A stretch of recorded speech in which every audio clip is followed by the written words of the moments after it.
Interestingly, many new technologies the last 150 years or so came to fruition during a time when women, African Americans, Hispanics, Chinese, and other groups did not really have a place at the inventor's table. They often weren't allowed to do the associated work and did not have opportunities for needed training. Furthermore, it was many times believed that they were not up to the task, either by temperament or mental capacity. Women, in particular, were held to what was called women's work, and it was only during World War II, for example, Rosie the Riveter, shipbuilding, and other wartime industries, that the situation changed. Of course, women participated in the cannery industries of the 1930s, but this work seemed related to cooking and kitchens, making it okay for women to perform. Hence, perhaps what we see in the dearth of women inventors is more a lack of opportunity to invent than a lack of capability or talent. In fact, the increasing number of women inventors and inventions in just the last 20 years reinforces this premise. Interestingly, there was an excellent 25-minute movie that I viewed in 1968, the year it came out, and what it contained might shed some further light. The documentary was called Why Man Creates, and I felt it to be the best I had ever seen on the subject of creativity and what drives the process. Yet, in hindsight, one cannot ignore the fact that the title refers to men as creators. Also, throughout the movie, it was never even suggested that women or even those of other races might have inventive talents as well.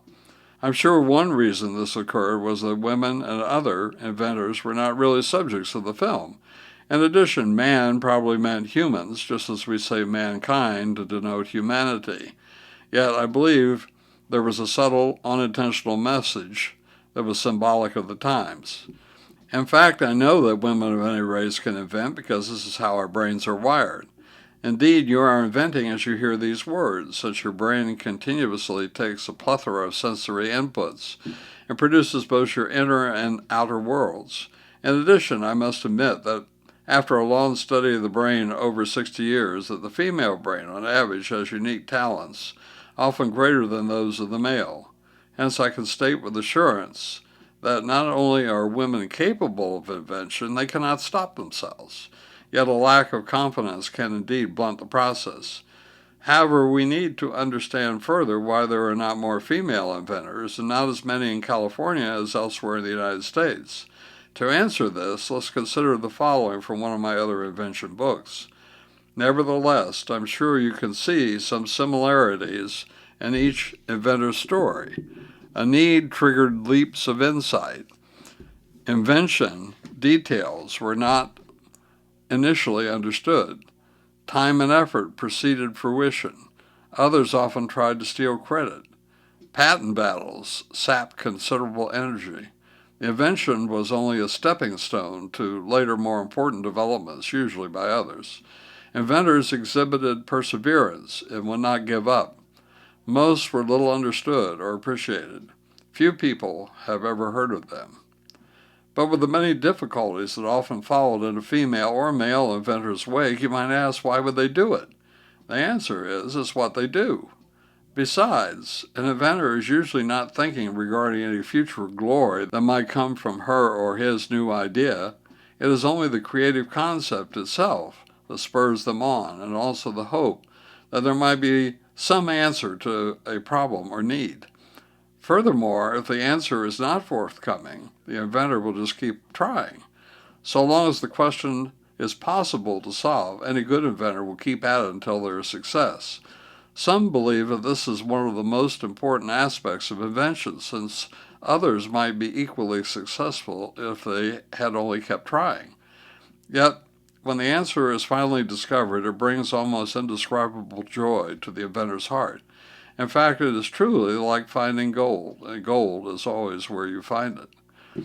Of course, most of what I've said regarding the dearth of women inventors is merely educated, I hope, conjecture. Yet, as already indicated, the situation is changing.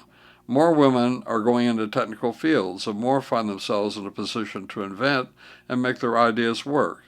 I believe this is a very good thing, since we cannot keep squandering the talents we have within our population. Likewise, women and men of other races having the opportunity to make inventive contributions as well. So, in the rest of this video series, let's take a look at these remarkable women who contributed despite the norms of society.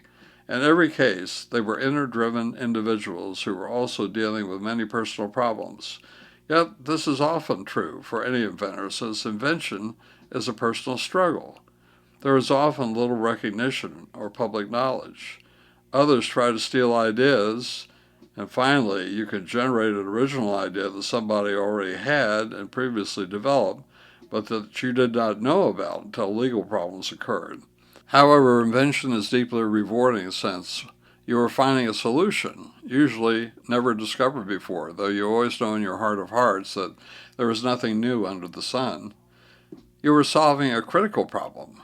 You are usually helping society, and you might help generate wealth. Yet on the last point, it is seldom the inventor himself or herself who gets rich.